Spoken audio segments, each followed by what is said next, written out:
Hi students, welcome back to Net Study. I hope you all are doing well. Students, इस video में हम आपके साथ policies, governance and administration के बारे में आपके साथ बात करेंगे।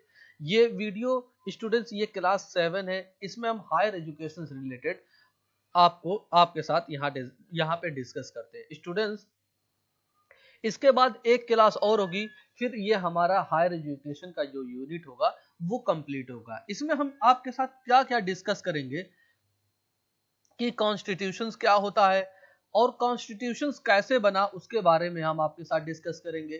प्रेसिडेंट के बारे में डिस्कस करेंगे और फिर उसके बाद जो है हम सुप्रीम कोर्ट जो होता है उसके बारे में आपके साथ डिस्कस करेंगे। तो मतलब ये कहा जाए कि ये बहुत ही इंटरेस्टिंग वीडियो रहने वाला है, आप इसको जरूर देखें। ये सिर्फ यूजीसी नेट से रिलेटेड नहीं है टॉपिक, बल्कि हर वो एग्जाम से रिलेटेड है जो मतलब कॉम्पिटिटिव एग्जाम से रिलेटेड, चाहे वो एसएससी की बात करें, बैंक की बात करें, या फिर रेलवे की बात करें, या फिर यूपीएससी की बात करें। ये वीडियो सभी के लिए बहुत ही ज्यादा इंपॉर्टेंट रहने वाला है। आइए स्टूडेंट्स, हम इसी के साथ साथ देखें।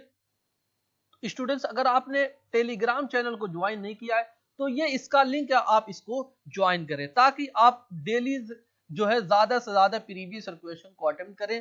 प्रीवियस क्वेश्चन को अटेम्प्ट करने से आपको एक सही आइडिया पता चलता है कि किस तरीके से एग्जाम में क्वेश्चन पूछे जाते हैं और आपको किस तरीके से तैयारी अपनी आगे करनी है। तो आइए स्टूडेंट्स, हम सबसे पहले बात करते हैं कॉन्स्टिट्यूशन की, कि कॉन्स्टिट्यूशन किस तरीके से बना, इसमें क्या क्या चीजें, हम सारी चीजें बहुत आराम से आपके साथ यहाँ पे डिस्कस करेंगे।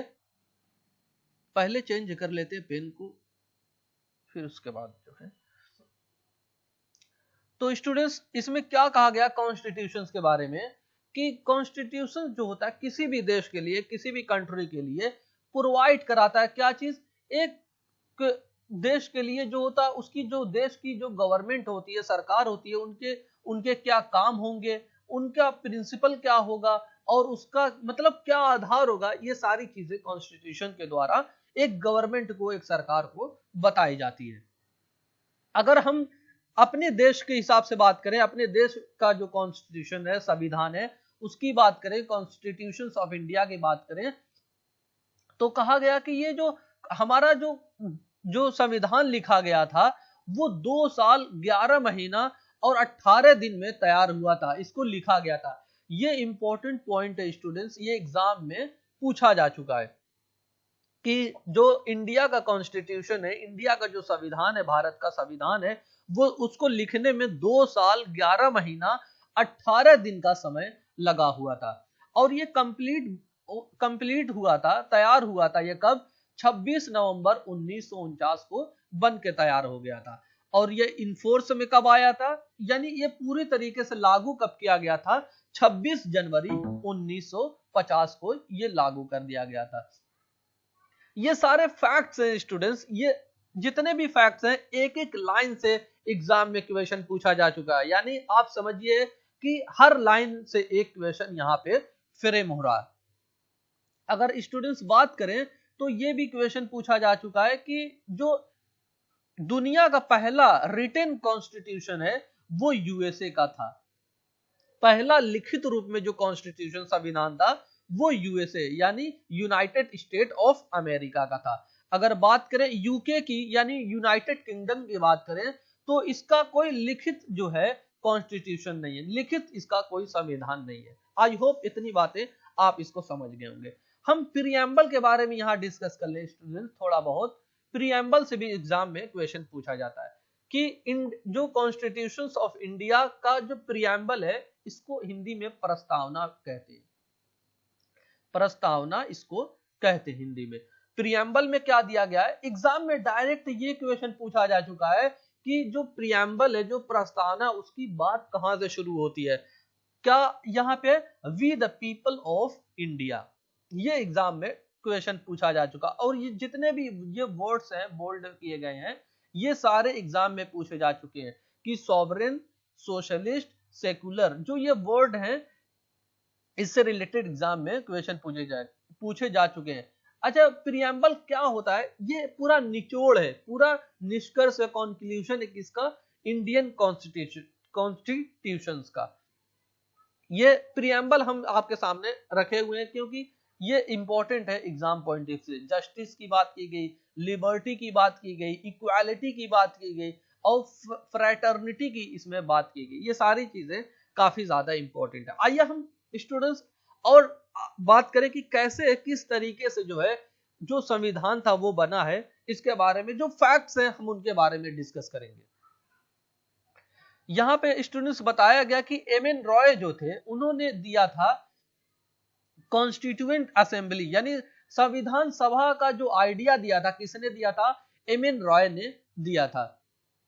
और कब दिया था? 1934 में इसको दिया था, लेकिन इसको एक्सेप्ट किया गया था, इसको स्वीकार किया गया था 1940 में।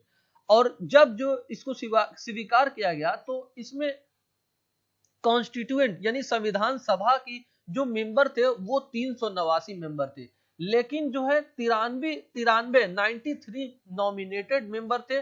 किसके द्वारा नॉमिनेट किए गए थे? जो प्रिंसली स्टेट थे, यानी रियासत के द्वारा जो है 93 मेंबर को नॉमिनेट किया गया था। और 296 जो मेंबर थे वो इलेक्ट किए गए थे इनडायरेक्टली रूप में। यानी टोटल अगर बात की गई तो कितने मेंबर थे कॉन्स्टिट्यूएंट असेंबली के, संविधान सभा के? कितने मेंबर थे? 389 मेंबर थे। और फर्स्ट मीटिंग जो बैठी थी किसकी? संविधान सभा की, वो कब? 9 दिसंबर 1946 को पहली मीटिंग हुई थी। और पहली मीटिंग के जो प्रेसिडेंट थे वो कौन थे? सच्चिदानंद सिन्हा थे। पहली मीटिंग के जो प्रेसिडेंट थे वो टेम्परेरी रूप में बनाए गए थे। आई होप ये बात आप समझ गए होंगे। आइए हम देखते हैं अगला पॉइंट क्या है, किस तरीके से और इसका मतलब किस तरीके से सारी चीजें चली इसके बनाने में। कहा गया कि राजेंद्र प्रसाद जो थे इनको परमानेंट रूप से जो है प्रेसिडेंट बना दिया गया था। किसका? संविधान सभा का, यानी असेंबली का जो है जो परमानेंट रूप से जो प्रेसिडेंट बनाया गया था वो किसको बनाया गया था? राजेंद्र प्रसाद को बनाया गया था। ये बात एग्जाम में कई बार पूछी जा चुकी है, ये इंपॉर्टेंट पॉइंट है। और बी.एन. राव जो थे उनको अपॉइंट किया गया था लीगल एडवाइजर के रूप में, जो है इनको नियुक्त किया गया था। कि किसको? बी.एन. राव को। ये भी बात एग्जाम में पूछी जा चुकी है। और 13 दिसंबर 1946 को जो है जवाहरलाल नेहरू जो थे वो प्रेजेंट किए थे एक ऑब्जेक्टिव रेजोल्यूशन, जिसको बाद में जो है बना दिया गया था प्रीएम्बल ऑफ कॉन्स्टिट्यूशन। जो हम प्रीएम्बल प्रस्तावना जो आपको फर्स्ट पेज पे एक इमेज दिखाए थे उसको किसने पेश किया था, प्रेजेंट किया था? जवाहरलाल नेहरू थे। जवाहरलाल नेहरू जो है पहले फर्स्ट प्राइम मिनिस्टर रह चुके हैं इंडिया के। और अगर राष्ट्रपति की बात करें, प्रेसिडेंट की बात करें, तो प्रेसिडेंट जो है कौन रह चुके हैं? फर्स्ट प्रेसिडेंट राजेंद्र प्रसाद रह चुके हैं। आई होप ये बात आपको क्लियर हुई होगी। और 26 नवंबर 1949 को जो है अडॉप्ट किया गया था कॉन्स्टिट्यूशन ऑफ इंडिया को। फिर बाद में जो है प्रेसिडेंट की साइन के बाद जो है इसको अडॉप्ट कर लिया गया था। आई होप ये बात आप समझ गए होंगे। आइए हम देखते हैं अगला पॉइंट क्या है। इसमें स्टूडेंट्स बताया गया कि कॉन्स्टिट्यूशन ऑफ इंडिया में, इंडिया के संविधान में, भारत के संविधान में प्रीएम्बल है एक, यानी पहले था जब ये बनाया गया था तब की बात की गई कि प्रीएम्बल था, अब भी है। और इसमें कितने आर्टिकल थे? 395 आर्टिकल थे। ये इंपॉर्टेंट पॉइंट नहीं है क्योंकि ये बदलता रहता है टाइम टू टाइम। 395 आर्टिकल पहले थे जब ये बनाया गया था। और इसके कितने पार्ट थे? 22 पार्ट में इसको बांटा गया था। और इसमें 8 शेड्यूल थे पहले।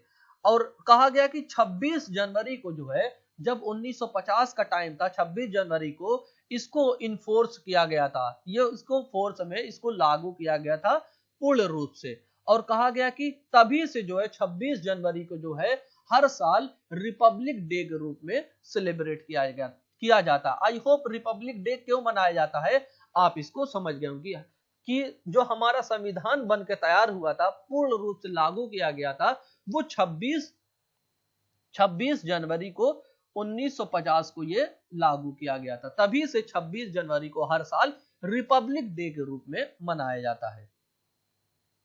और कहा गया कि इंडिया का जो कॉन्स्टिट्यूशन है, रिटन संविधान है, वो लेंथीएस्ट है, यानी सबसे बड़ा संविधान है इंडिया का।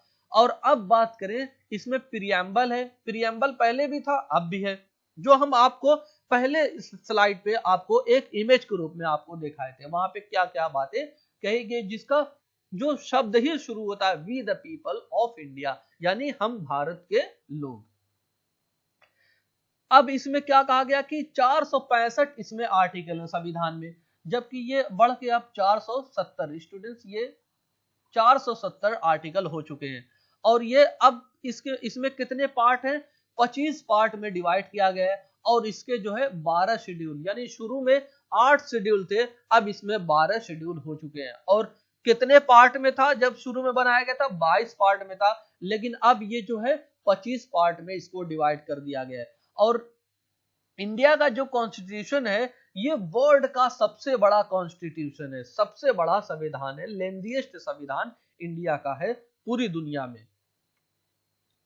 स्टूडेंट, अब हम आपके साथ डिस्कस करेंगे जो कि मोस्ट इंपॉर्टेंट पॉइंट है, और एग्जाम में आपसे ये बात पूछी जाती है फंडामेंटल राइट के बारे में कि क्या होती है fundamental right.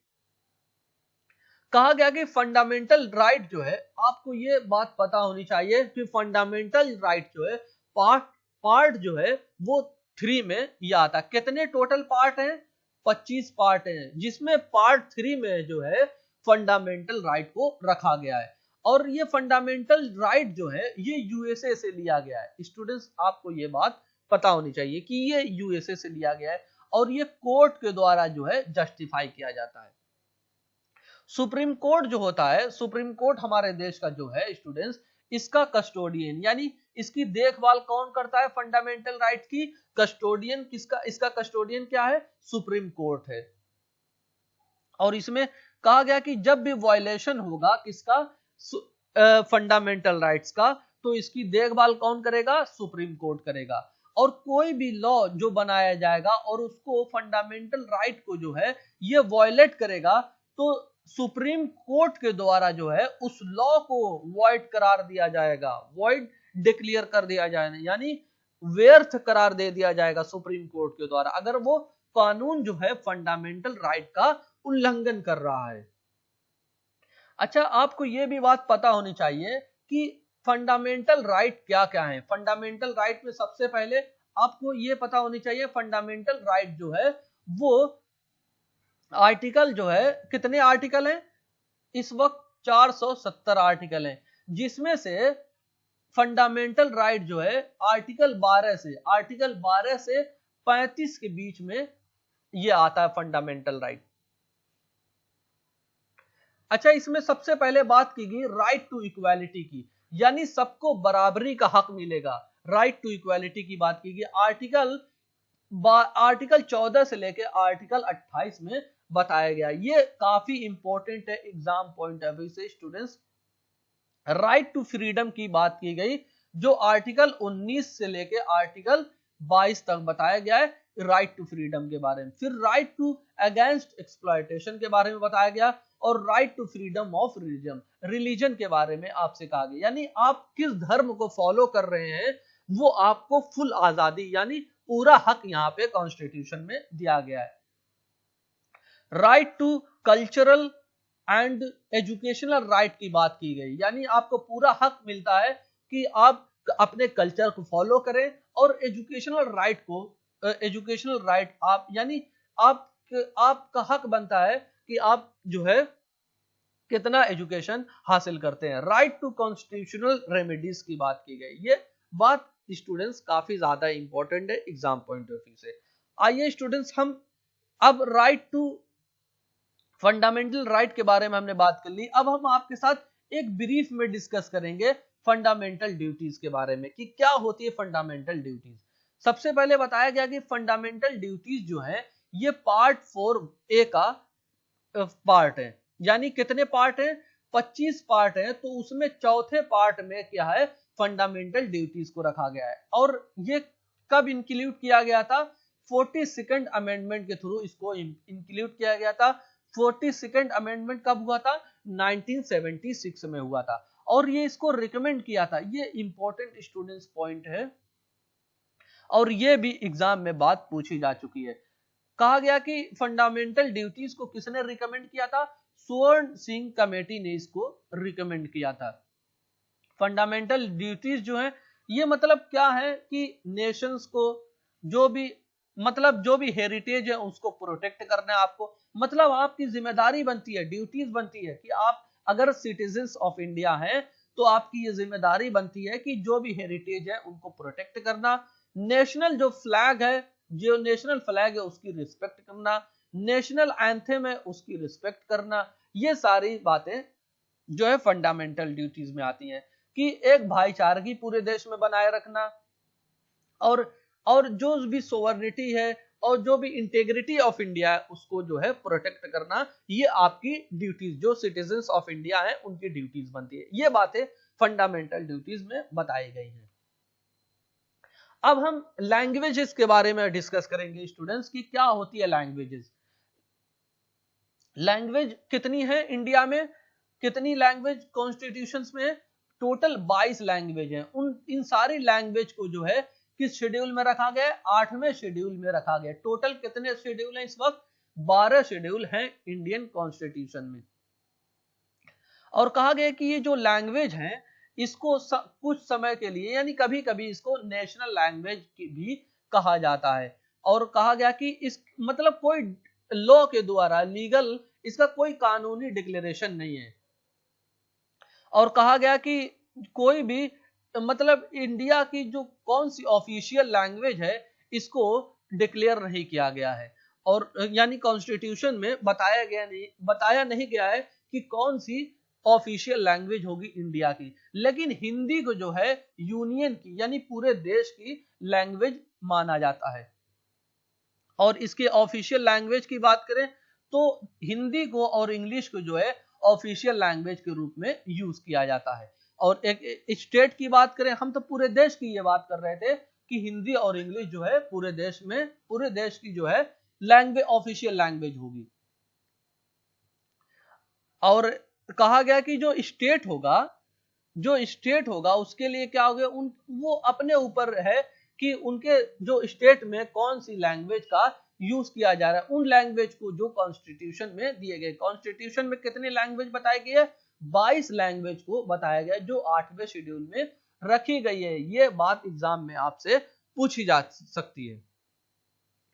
I hope language से रिलेटेड हमने जो इंपॉर्टेंट फैक्ट्स है आपके साथ डिस्कस किए। आइए हम देखते हैं अगला पॉइंट क्या है। कहा गया कि प्रेसिडेंट के बारे में, क्योंकि यूजीसी नेट के लिए जो है ये काफी ज्यादा इंपॉर्टेंट पॉइंट है कि प्रेसिडेंट जो होता है वो क्या है।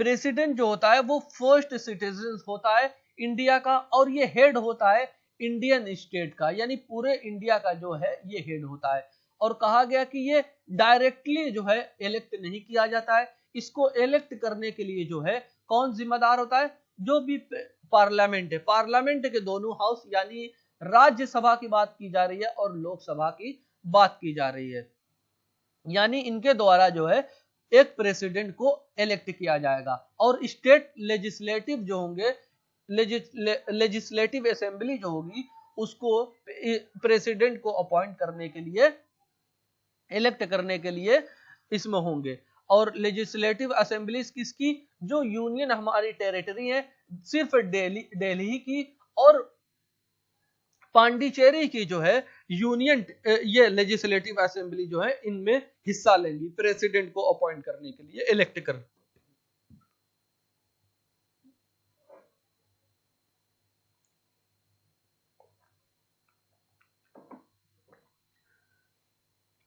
अब हम स्टूडेंट्स आपके साथ डिस्कस करेंगे कि एक प्रेसिडेंट जो है बनने के लिए उसकी क्या क्वालिफिकेशन होगी।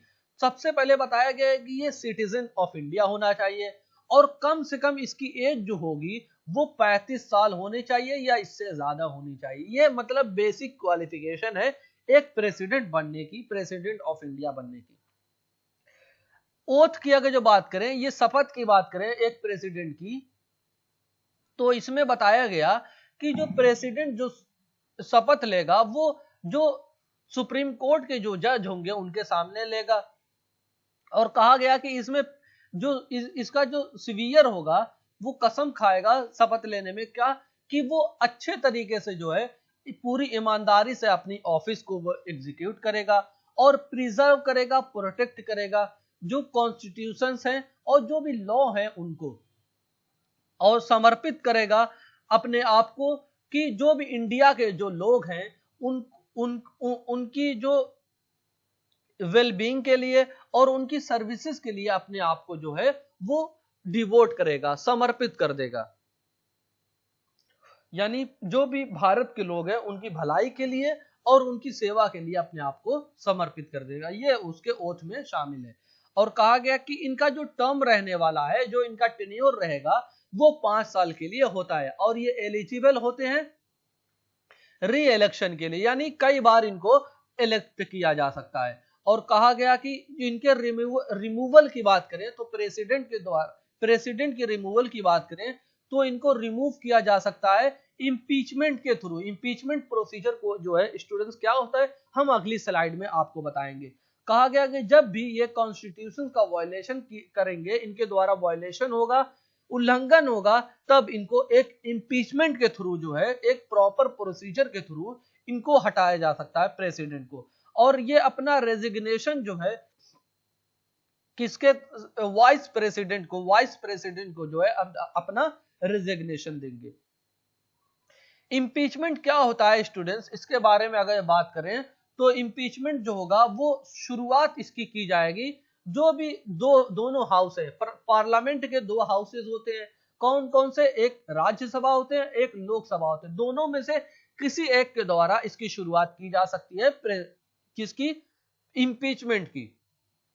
और ये साइन किया जाएगा 1/4, यानी जब भी इसकी शुरुआत की जाएगी तो कम से कम इसमें 1/4 होने चाहिए, मेंबर होने चाहिए, 1/4 यानी 1/4 जो है मेंबर के साइन इसमें होने चाहिए, जो भी हाउसेस हैं जो इसकी शुरुआत, जो भी इसको इंट्रोड्यूस करेगा, यानी राज्यसभा या लोकसभा के द्वारा। और अगर इंपीचमेंट करना है प्रेसिडेंट का तो इंपीचमेंट करने से 14 दिन पहले प्रेसिडेंट को जो है एक नोटिस के थ्रू जो है बताना होगा कि आपका इंपीचमेंट किया जा रहा है। एक जो है नोटिस लाई जा रही है, नोटिस के द्वारा प्रेसिडेंट को बताया जाएगा और इसको सेंड कर दिया जाएगा दूसरे हाउसेस को, यानी दोनों हाउसेस में जिसके द्वारा ये शुरू किया जाएगा। जब ये एक मेजोरिटी के द्वारा, यानी 2/3 मेजोरिटी के द्वारा जब ये पास हो जाएगा तब ये सेंड किया जाएगा दूसरे हाउसेस को, जो मतलब जो जिसने इंट्रोड्यूस किया है, फिर यानी लोकसभा ने किया है या राज्यसभा ने किया है, फिर लोकसभा ने किया है तो राज्यसभा को भेज देगा, राज्यसभा ने इसको इंट्रोड्यूस किया है तो इसको लोकसभा को भेज देगा। ये बात यहाँ पे कही गई ताकि जो है दूसरा जो हाउस है इस पे फिर से इन्वेस्टिगेट करेगा जो भी मैटर है, किससे रिलेटेड, राष्ट्रपति से रिलेटेड, प्रेसिडेंट से रिलेटेड। अब इसके हम पावर की स्टूडेंट्स बात करते हैं कि क्या होती है राष्ट्रपति की पावर। कहा गया कि इसके पावर में क्या है, कुछ कहा गया कि ये डिसॉल्व कर सकते हैं राष्ट्रपति, जो पार्लियामेंट है हमारी उनको डिसॉल्व करने की पावर रखते हैं और ये एड्रेस करेंगे पार्लियामेंट को। पार्लियामेंट के पहले सेशन को जो है ये मतलब एड्रेस करेंगे और जो भी पहला इलेक्शन होगा उसके पहले सेशन को जो है पार्लियामेंट के द्वारा एड्रेस किया जाएगा। और कहा गया कि जो ये ऑफिस है, चाहे वो लोकसभा का, यानी लोकसभा और राज्यसभा का, जो लोकसभा और राज्यसभा है कि इनका जो ऑफिस है, स्पीकर की बात करें या फिर डिप्टी स्पीकर की बात करें किसके, लोकसभा की, या फिर राज्यसभा के चेयरमैन की बात करें या फिर डिप्टी चेयरमैन की बात करें राज्यसभा के, अगर इनका पद खाली है, वैकेंट है, तब ये राष्ट्रपति को ये मतलब पावर रहती है कि ये अपॉइंट कर सकते हैं किसी भी मेंबर को जो भी राज्यसभा या लोकसभा से रिलेटेड है। अब ये एग्जाम में स्टूडेंट्स पॉइंट ये इंपॉर्टेंट है, ये बात पूछी जा चुकी है कि प्रेसिडेंट को पावर है कि 12 मेंबर जो है राज्यसभा के लिए और 2 मेंबर जो है लोकसभा के लिए नॉमिनेट कर सकते हैं। और जो बिल होगी पार्लियामेंट प्रेसिडेंट को सेंड की जाएगी, किसके द्वारा? पार्लियामेंट के थ्रू। जब बिल जो है पार्लियामेंट को जब भेजी जाएगी उनकी एसेंट के लिए, उनकी मंजूरी के लिए, तो वो मंजूरी दे भी सकते हैं, उसको अपने मंजूरी नहीं भी दे सकते, या फिर बिल को जो है रिटर्न कर सकते हैं, वापस भेज सकते हैं। ये इसको राष्ट्रपति को पावर मिलती है। लेकिन जब ये बिल रिटर्न कर दिया जाएगा पार्लियामेंट को, फिर इस पे चर्चा होगी, फिर ये बिल पास किया जाएगा और दोबारा जब ये प्रेसिडेंट के पास भेजा जाएगा, चाहे वो अमेंडमेंट करके या बिना अमेंडमेंट करके, बिना सुधार करके, तब राष्ट्रपति मजबूर हो जाएगा, राष्ट्रपति को ये जो है मंजूरी देना ही होगी उस बिल के लिए। आई होप ये राष्ट्रपति के पावर क्या है आप इसको समझ गए होंगे। आइए हम देखते हैं स्टूडेंट्स, अब हम गवर्नर के बारे में आपके साथ बात करेंगे। जैसे पूरी कंट्री के लिए प्रेसिडेंट होता है, वैसे ही स्टेट के लिए जो है राज्यपाल होता है, यानी गवर्नर होता है। गवर्नर की स्टूडेंट्स हम बात करेंगे, यहाँ पे राज्यपाल की बात करेंगे। राज्यपाल जो होगा क्या होगा? वो हेड होता है एक स्टेट के लिए। स्टेट गवर्नमेंट का जो है राज्यपाल क्या होता है? हेड होता है। ये एक्ट करता है एक एजेंट के रूप में, एक एजेंट की सूरत में ये एक्ट करता है। किसका एजेंट होता है? यूनियन गवर्नमेंट का जो है एजेंट होता है राज्यपाल। और कहा गया कि ये इलेक्ट नहीं किया जाता है, किसके द्वारा?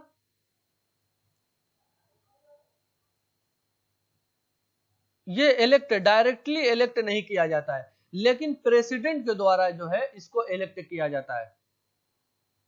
और कहा गया कि ये इसका जो फीचर है, यानी इसकी जो पोस्ट ली गई, इसका जो फीचर, ऑफिस का जो फीचर है, वो कहां से लिया गया है?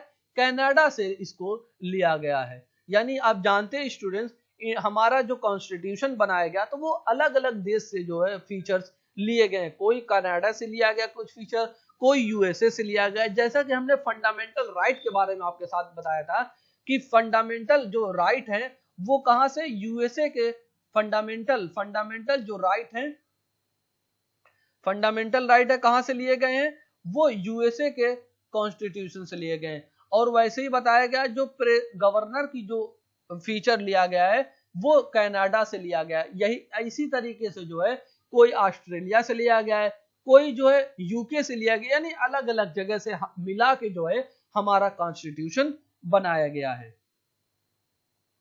और कहा गया कि ये जो सिटीजन्स ऑफ, अगर इसके क्वालिफिकेशन की बात करें तो क्वालिफिकेशन क्या होना चाहिए कि कम, ये जो इंडिया का सिटीजन, इंडिया का नागरिक होना चाहिए, भारत का जो है नागरिक होना चाहिए एक गवर्नर बनने के लिए।